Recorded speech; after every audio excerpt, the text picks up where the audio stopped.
আপনার স্ত্রীর গর্ভে সন্তান চলে আসলো, স্ত্রীর গর্ভে সন্তান আসলো, সন্তান আসার পর থেকে নিয়ে আপনার স্ত্রীর গর্ভে যখনই সন্তান চলে আসলো, এই সন্তান আসার পর থেকে নিয়ে সন্তান প্রসব হওয়া পর্যন্ত এই যে প্রায় 9 মাস 10 মাস একটা দীর্ঘ সময়, এই সময়টাতে মুসলিম দিনে বৈঠকের মুসলিম মা আপনাকে বলছিলাম, আপনার গর্ভে যখন সন্তান আসলো এই 9-10 মাসের মধ্যে আপনি মনে রাখার চেষ্টা করবেন সন্তান পেটে আসা থেকে নিয়ে সন্তান ডেলিভারি হওয়ার আগ পর্যন্ত এই সময় আপনি কখনো কোনো প্রকারের অশ্লীল কর্ম করবেন না, কখনো খারাপ কাজে আপনি লিপ্ত হবেন না। কেননা আপনার প্রত্যেকটি কাজের প্রভাব আপনার সন্তানের উপরে পড়বে, আপনার প্রত্যেকটি কাজের প্রভাব আপনার সন্তানের উপরে পড়বে।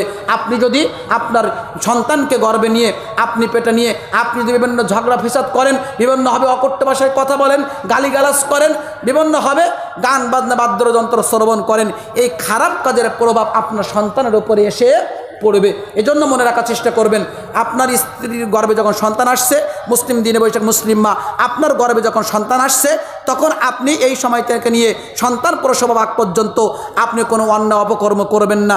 সর্বদা আপনি বেশি বেশি করে তাসবিহ তাহলিল করবেন, জিকির আজকার করবেন, কোরআন তেলাওয়াত করবেন, ভালো ভালো নেক আমল করার চেষ্টা করবেন। তাহলে আশা করা যায় এই ভালো কাজের প্রভাব আপনার সন্তানের উপরে পড়বে। আর সন্তানের উপর পড়ার পরে সন্তান যখন পৃথিবীতে আসবে তখন আশা করা যায় এই সন্তান আদর্শবান সন্তান হিসাবে সমাজের বুকে প্রতিষ্ঠিত হবে ইনশাল্লাহ। এরপরে সন্তান পৃথিবীতে আসলো, সন্তান পৃথিবীতে আসার দিন গুরুত্বপূর্ণ একটা কাজ হচ্ছে আপনার সন্তানকে আপনি তাহানিক করানোর চেষ্টা করবেন। তাহানিক হচ্ছে কোনো মুত্তাকি, কোনো তাকওয়াশীল, কোনো আল্লাহওয়ালা, কোনো দিনদার মুত্তাকি ব্যক্তির নিকটে আপনার এই সোনামণিকে নিয়ে যাবেন, যিনি এক মিষ্টি জাতীয় কোনো খাদ্য কিংবা খেজুর সুন্দর করে চিবিয়ে তার লালা মিশ্রিত খাদ্য শিশুর তালুতে পৌঁছে দেবে এবং তিনি কল্যাণ এবং বরকতের জন্য দোয়া করে দিবে। এরা হচ্ছে তাহানিক করা, এটা করানোর চেষ্টা করবেন। এরপরে 7ম দিনের দিনে গুরুত্বপূর্ণ 3টা কাজ। শিশু সন্তানের বয়স যখন 7 দিন হবে, শিশু সন্তানের বয়স যখন 7 দিন হবে তখন গুরুত্বপূর্ণ 3টে কাজ আপনি করার চেষ্টা করবেন। তার ভেতরে 1 নম্বর গুরুত্বপূর্ণ কাজ হচ্ছে শিশু সন্তানকে আপনাকে সুন্দর নাম রাখতে হবে। কি রাখতে হবে ভাইজান? সুন্দর নাম রাখার চেষ্টা করতে হবে। যদি আজকের আপনি আমি আমাদের সন্তানদেরকে এমন নাম আমরা নির্বাচন করি, আমরা আমাদের সন্তানদেরকে এমন নাম আমরা নির্বাচন করি যে নামের কারণে আমাদের সন্তানরা বিভিন্ন সমাজে চলাফেরা করতে গেলে, ওঠা বসা করতে গেলে বিভিন্নভাবে করে আপনার সম্মানহানির শিকার হতে হয়। এজন্য আমাদের সন্তানদের সুন্দর নাম রাখার আমরা চেষ্টা করব সর্বদা। মনে রাখার চেষ্টা করবেন খারাপ নাম যদি আমরা রাখি তাহলে খারাপ নামের প্রভাব কিন্তু সন্তানের উপরে পড়বে। একটা প্রমাণ আপনাদেরকে দেই। আবু হুরায়রা রাদিয়াল্লাহু তাআলা আনহু-এর ছাত্র বিখ্যাত তাবি সাঈদ ইবনে মুসাইব রাদিয়াল্লাহু তাআলা আনহু, সাঈদ ইবনে মুসাইব তিনি বলছেন যে আমার দাদা যখন রাসূল সাল্লাল্লাহু আলাইহি সাল্লামের কাছে গিয়ে ইসলাম ধর্ম গ্রহণ করলেন, তো আমার দাদার নাম ছিল হাজান। হাজান শব্দ দুঃখ, কষ্ট। তা রাসূল সাল্লাল্লাহু আলাইহি সাল্লাম বললেন যে আপনার নাম তো হাজান, এই নামটা পরিবর্তন করে সাহাল রাখেন। সাহাল শব্দের অর্থ হচ্ছে সরল, ভালো। তো আমার দাদা কি করলেন না? নামটা পরিবর্তন করলেন না। তো সাঈদ ইবনে মুসাইব বলছেন এই নাম পরিবর্তন না করার কারণে আমাদের পরিবারে এখনো পর্যন্ত অভাব, অনটন এগুলো রয়েই গেছে, বালা মুসিবত এগুলো রয়েই গেছে, বিপদ আপদ রয়ে গেছে। কিসের কারণে? এই খারাপ নামের প্রভাবের কারণে। এজন্য আমরা আমাদের সন্তানদেরকে সুন্দর সুন্দর নাম রাখার চেষ্টা করব। আল্লাহ নবী সাল্লাল্লাহু আলাইহি সাল্লাম 2833 নম্বর হাদিস তিরমিজির ভিতরে বলছেন ইন্না আহাব্বা আসমাইকুম ইলাল্লাহ আব্দুল্লাহ ওয়া আব্দুর রহমান। মানুষের নাম সময়ের মধ্যে আল্লাহ রাব্বুল আলামিনের নিকটে সবচেয়ে প্রিয় নাম হচ্ছে 2টা, 1 আব্দুল্লাহ, 2 আব্দুর রহমান। তাহলে এই সকল নামগুলো আপনি আপনার সন্তানদের জন্য নির্বাচন করার চেষ্টা করুন। আল্লাহ সুবহানাহু ওয়া তাআলার যে গুণবাচক নামগুলো রয়েছে এই নামগুলো আপনি রাখতে পারেন। শুধু নামের আগে আপনি আব্দুল যোগ করে দেবেন, আব্দুল সত্তার, আব্দুল করিম, আব্দুল জব্বার, এভাবে করে আপনি নাম রাখতে পারেন। সম্মানিত উপস্থিতি, সুতরাং সুন্দর সুন্দর নাম রাখার চেষ্টা করব আমরা। এরপরে 7ম দিনের দিনে গুরুত্বপূর্ণ 2 নম্বর কাজ হচ্ছে শিশু সন্তানের আপনাকে আকিকা করাতে হবে। কি করাতে হবে ভাইজান? আকিকা করাতে হবে। শিশু সন্তানে আকিকা করাতে হবে।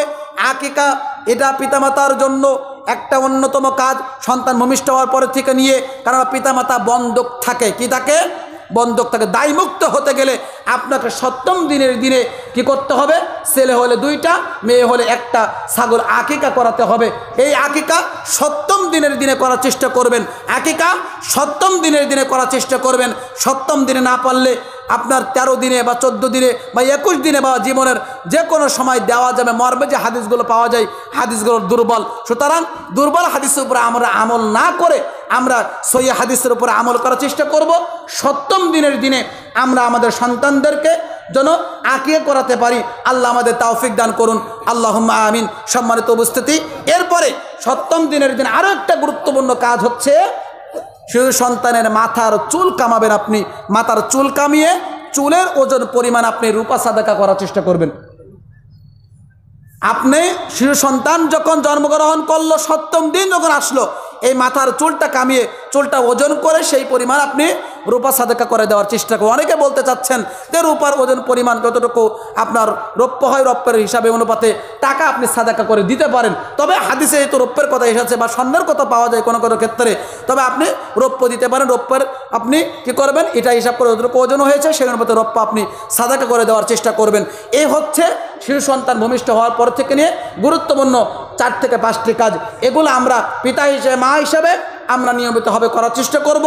এগুলো যদি করি তাহলে আদর্শ পরিবার, ইসলামী পরিবার গঠন করা, তৈরি করা সম্ভব হবে ইনশাআল্লাহ। সম্মানিত উপস্থিতি, এরপরে আসেন আমরা সামনের দিকে এগিয়ে যাব একটু। এবার সন্তানের বয়স যখন 2.5 বছর হলো, সন্তান আস্তে আস্তে বড় হচ্ছে। 2.5 বছর বয়স থেকে নিয়ে সন্তানের বয়স যখন মনে করেন 10 বছর হবে, এই সময়টা হচ্ছে গুরুত্বপূর্ণ সময়। এই সময়টা হচ্ছে সন্তানদের অন্তরটা কাদা মাটির মতো নরম থাকে। কি থাকে ভাইজান? কাদা মাটির মতো নরম থাকে।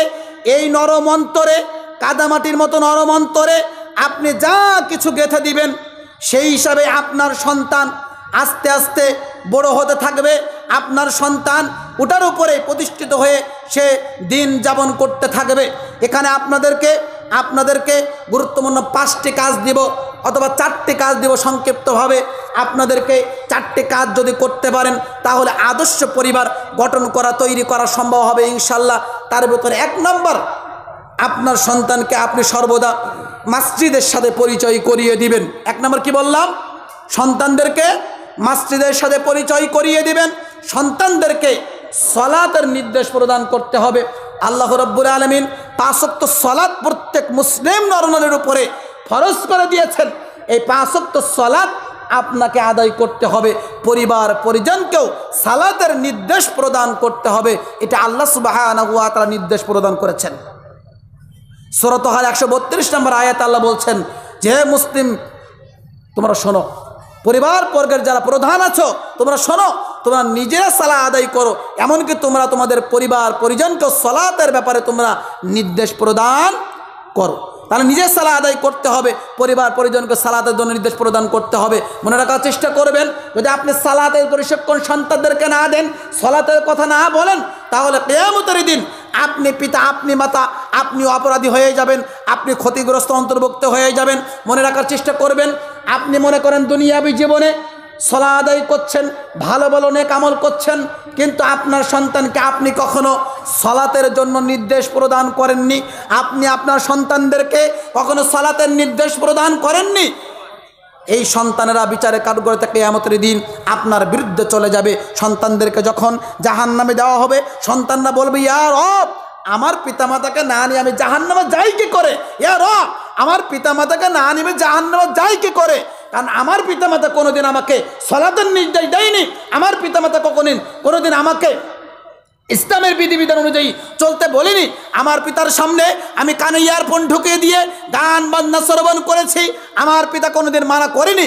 আমার পিতার সামনে আমি টাকনার নিচে কাপড় ঝুলিয়ে পড়েছি, আমার পিতা কোনোদিন মানা করেনি। আমার পিতার সামনে বিভিন্ন অপকর্ম আমি করেছি, আমার পিতামাতা কোনোদিন মানা করেনি। আজকের আমার পিতামাতাকে না নিয়ে আমি জাহান্নামে যাই কি করে? তাহলে সন্তানও বিপদে, আপনি পিতামাতা আপনিও বিপদে পড়ে যাবেন। এজন্য মুসলিম দিনে বৈঠকের মুসলিম দিনে ভাই, মুসলিম দিনে বৈঠকের মুসলিম দিনে বোন, আপনাকে বলতে চাচ্ছিলাম যে কোনো মূল্যে নিজে 5 ওয়াক্ত সালাত আদায় করতে হবে, পরিবার পরিজনকেও 5 ওয়াক্ত সালাতের নির্দেশ প্রদান করতে হবে। কারণ আল্লাহ নবী সাল্লাল্লাহু আলাইহি সাল্লাম 494 495 আবু দাউদের ভিতরে বলছেন যে মুরুসসাবিয়া বিসসালাহ ইযা বালাগা 7 সিনিন ওয়া ইযা বালাগা 10 সিনিন ফাদরিবুহু আলাইহা। পৃথিবীর মানুষ শুনে রাখো, তোমার সন্তানের বয়স যখন 7 বছর হয়ে যাবে তখন তোমরা সালাতের প্রশিক্ষণ দিবে, সালাতের নির্দেশ প্রদান করবে। 10 বছর বয়স হয়ে গেলে সালাত যদি না পড়ে তাহলে তোমরা বিছানা পৃথক করবে। অন্য এক রিওয়ায়াতে এসেছে তোমরা পিটিয়ে তোমরা তোমাদের সন্তানদেরকে সালাত আদায় করাবে। তাহলে আমাদের যে কোনো মূল্যে নিজে সালাত আদায় করতে হবে, পরিবার পরিজনকেও সন্তানদেরকেও সালাতের নির্দেশ প্রদান করতে হবে। আল্লাহ রাব্বুল আলামিন আমাদের সবাইকে সেই তৌফিক দান করুন, সকলে বলি আল্লাহুম্মা আমিন। 2 নম্বর গুরুত্বপূর্ণ কাজ হচ্ছে সন্তানদেরকে আপনি আদব শিষ্টাচার শিক্ষা দিবেন। সন্তানদেরকে আপনি উত্তম আদব শিষ্টাচার পিতামাতা আপনারাই শিক্ষা দেওয়ার চেষ্টা করতে হবে। যদিচ আজকের আমরা আমাদের সন্তানদেরকে ছোট বয়সেই উত্তম আদব শিষ্টাচার এগুলো আমরা শিক্ষা দেই না। আমাদের সন্তানদেরকে ছোট বয়স থেকেই তাওহীদের বিষয়ে অবগত করতে হবে, আকীদা বিষয়ে অবগত করতে হবে, শিরকের বিষয়ে বলতে হবে, কুসংস্কারের বিষয় বলতে হবে, বিদআতের বিষয়ে অবগত করতে হবে, হালাল হারামের বিষয়ে অবগত করতে হবে। প্রত্যেকটি বিষয়ে আপনাকে সন্তানদেরকে এই আদব শিষ্টাচারগুলো আপনার পিতা হিসাবে মা হিসাবে আপনি শিক্ষা দেওয়ার চেষ্টা করবেন। আপনার সন্তানকে ছোট বয়সেই আপনি সূরাতুল ফাতিহা শিক্ষা দেন, আপনার সন্তানকে আপনি ছোট বয়সেই নামাজ শিক্ষা দেন, আপনার সন্তানকে আপনি কীভাবে সালাম দিতে হয় এই সালাম আপনি শিক্ষা দেওয়ার চেষ্টা করেন। মজার ব্যাপার কি জানেন ভাইজান, এই আদব শিষ্টাচারগুলো যদি আপনি শিক্ষা দেন তাহলে এর মর্যাদা কি দেখেন। আপনি যদি আপনার সন্তানকে সূরাতুল ফাতিহা শিক্ষা দেন, আপনি যদি আপনার সন্তানকে সূরাতুল ফাতিহা শিক্ষা দেন তাহলে আপনার এই সন্তান যতদিন সে বড় হতে থাকবে, আস্তে আস্তে বড় হতে হতে ততদিন পর্যন্ত সালাতে সূরাতুল ফাতিহা তেলাওয়াত করবে, সালাতে সূরাতুল ফাতিহা পাঠ করবে, যত নেকি অর্জন করবে তার নেকির একটা অংশ পিতা হিসেবে মা হিসেবে আপনার আমলনামায় আল্লাহ রাব্বুল আলামিন যুক্ত করে দেবেন। কেন? কারণ আপনি তাকে সূরাতুল ফাতিহা শিক্ষা দিয়েছেন। আপনি যদি সালাম শিক্ষা দেন তাহলে আপনার সন্তান যতদিন মানুষের সাথে দেখা হবে তখন সালাম দিবে, সালাম দিয়ে যত নেকি অর্জন করছে তার নেকের একটা অংশ আপনিও পেতে থাকবেন ইনশাআল্লাহ। সম্মানিত উপস্থিতি, এজন্য আমরা যেন আমাদের সন্তানদেরকে আদব শিষ্টাচার শিক্ষা দেওয়ার চেষ্টা করি। আল্লাহ আমাদের সবাইকে সেই তৌফিক দান করুন। এরপরে নবী রাসূলের জীবনের সাথে আমরা আমাদের সন্তানদেরকে পরিচয় করে দেওয়ার চেষ্টা করব। এরপরে আমরা সন্তানদেরকে ছোট বয়স থেকেই কুরআনুল কারীম শিক্ষা দেওয়ার চেষ্টা করব। এই পদ্ধতিগুলো যদি মেনটেন করা যায় তাহলে আশা করা যায় সন্তান আদর্শবান হবে এবং বিবাহের উপযুক্ত বয়স যখন হয়ে যাবে তখন আপনি তাকে ভালো একজন পাত্রী দেখে আপনার ছেলেকে বিবাহ বন্ধনে আবদ্ধ করিয়ে দিবেন। তাহলে ইনশাআল্লাহ আশা করা যায় আদর্শ পরিবার, ইসলামী পরিবার গঠন করা, তৈরি করা সম্ভব হবে ইনশাআল্লাহ। কথা অনেক ছিল, সময় যেহেতু স্বল্পতা আমরা কথায় দীর্ঘায়িত করতে চাচ্ছি না। আল্লাহ রাব্বুল আলামিন যদি কবুল করেন অন্য সময় আরও এ সম্পর্কে বিস্তারিত আলোচনা হবে। আল্লাহ রাব্বুল আলামিন আমাদের সবাইকে বিষয়গুলোকে অনুধাবন করা তৌফিক দান করুন, আমিন। যে কথাগুলো বলেছি কথাগুলোকে মূল্যায়ন করার, মেনে চলার, আমল করা তৌফিক দান করুন, আমিন ইয়া রাব্বুল আলামিন।